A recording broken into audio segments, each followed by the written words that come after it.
Fourth, give reasons and explain, ये भी exam में आया हुआ क्वेश्चन है.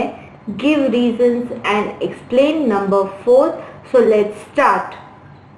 Supply of perishable goods is equal to its production.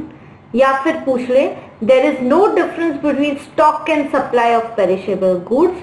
या फिर पूछ ले reservation price is very low in respect of perishable goods.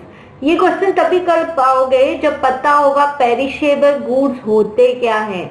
जो गुड्स टिकते नहीं, जल्दी से स्टेल हो जाते हैं या सड़ जाते हैं, उनको पेरिशेबल गुड्स कहा जाता है. फॉर एग्जाम्पल मिल्क, और एग्जाम्पल दो फ्रूट, और एग्जाम्पल फ्लावर्स. ठीक है, और एग्जाम्पल वेजिटेबल्स. ये सब पेरिशेबल गुड्स हैं जो कि ज्यादा टिके नहीं, जल्दी से सड़ जाएं. सो उनके बारे में क्या है, their supply might be equal to its production. ज्यादा स्टोर करोगे स्टोरेज में ही सड़ जाएंगे. फिर क्या, इसीलिए सप्लाई और प्रोडक्शन इनका इक्वली होता है. Goods like milk, fruits, flower, vegetables etcetera are perishable goods. Perishable goods can not be stored for long time. बहुत लंबे समय तक इनको स्टोर नहीं किया जाता.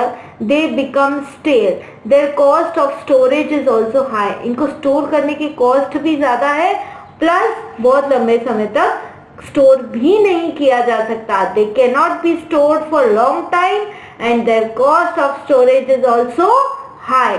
Perishable goods have to be sold within a short period irrespective of the price. इसीलिए fruits वालों को बेचते हुए देखा है, फ्रूट्स सस्ते दामों में, क्योंकि नहीं बेचा एक पॉइंट के बाद तो वो सड़ जाएगा. इसलिए sellers can not wait for price rise. वो सेलर जो फ्रूट्स, फ्लावर्स, वेजिटेबल्स और मिल्क बेच रहे हैं, they can not wait for a price rise.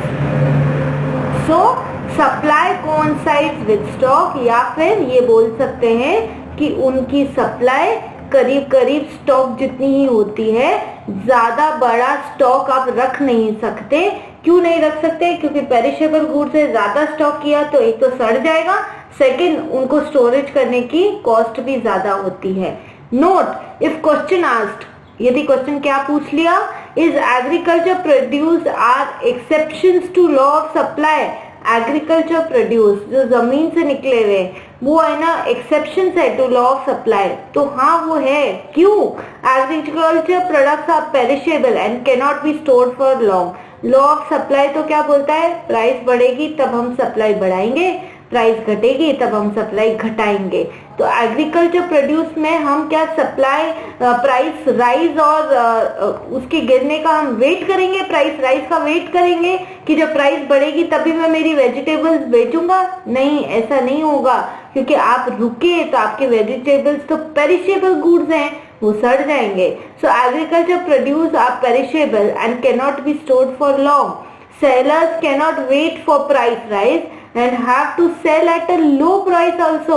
अब तो वेजिटेबल सड़ रही है तो कम में भी उसको बेच देगा. Supply coincides stock. Supply coincides stock, जितनी सप्लाई उतना स्टॉक होता है जनरली पेरिशेबल गुड्स में. Agriculture production depends on weather. Weather अच्छी हुई तो आपका एग्रीकल्चर प्रोड्यूस अच्छा हुआ तो आप ज्यादा सप्लाई कर दोगे. वेदर खराब हुई, एग्रीकल्चर प्रोड्यूस खराब हुआ तो आप सप्लाई कहां से करोगे. Supply can not be increased even at high price. Price से रिलेटेड नहीं है, वो तो वेदर से रिलेटेड है. वेदर अच्छा हुआ तो फिर आप सप्लाई कर सकते हो. यदि प्राइस बढ़ी लेकिन तो भी वेदर खराब हुआ तो आप ज्यादा सप्लाई कहां से करोगे.